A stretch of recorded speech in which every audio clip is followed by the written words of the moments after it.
Dans nos terres, lorsqu'un fleuve brillait trop fort sous la lune, lorsqu'un silence étrange recouvre les villages, c'est qu'elle est là, la veuve noire du fleuve, la femme qui attire les hommes pour les entraîner dans les profondeurs. Le village riverain, on dit que tout a commencé dans un petit village au bord du fleuve Kanda. Un endroit où les pêcheurs vivaient de l'eau mais craignaient ses ombres. Chaque soir, les anciens prévenaient: ne t'approche jamais du fleuve après minuit, car c'est à cette heure qu'elle appelle. Mais tu sais, il y a toujours quelqu'un qui ne croit pas aux histoires. L'arrivée de Malo Malo, un jeune pêcheur, fort et téméraire, riait des légendes. Malo, une femme qui noie les hommes? Alors moi je veux la voir. Et un soir, alors que la lune se levait comme un œil blanc, il décida d'aller seul au bord du fleuve. La première apparition, l'eau était calme, trop calme.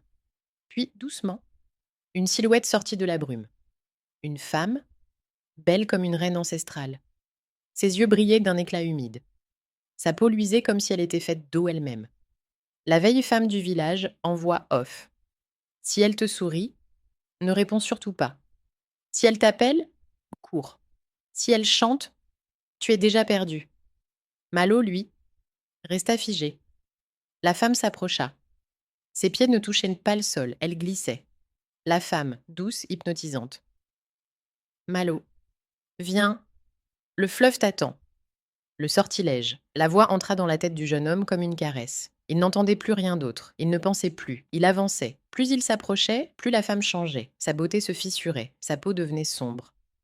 Ses cheveux formaient des serpents d'eau, et ses yeux, depuis, sans fond. Narrateur, la veuve noire montrait enfin son vrai visage. La vengeance du fleuve. Juste quand Malo posa un pied dans l'eau, la surface du fleuve devint noire.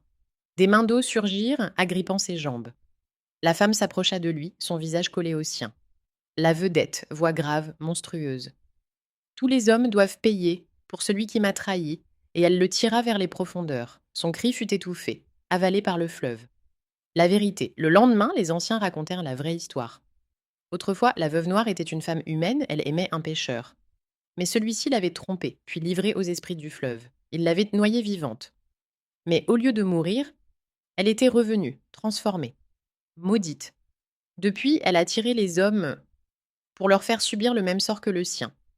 Le fleuve devint son royaume, la mort son langage, et la nuit son territoire.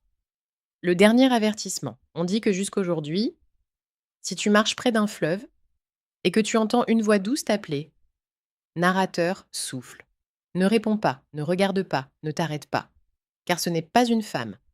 C'est la veuve noire du fleuve. Si tu veux d'autres histoires interdites de nos terres, abonne-toi, frère, sœur, et prépare-toi, car la prochaine légende est encore plus sombre.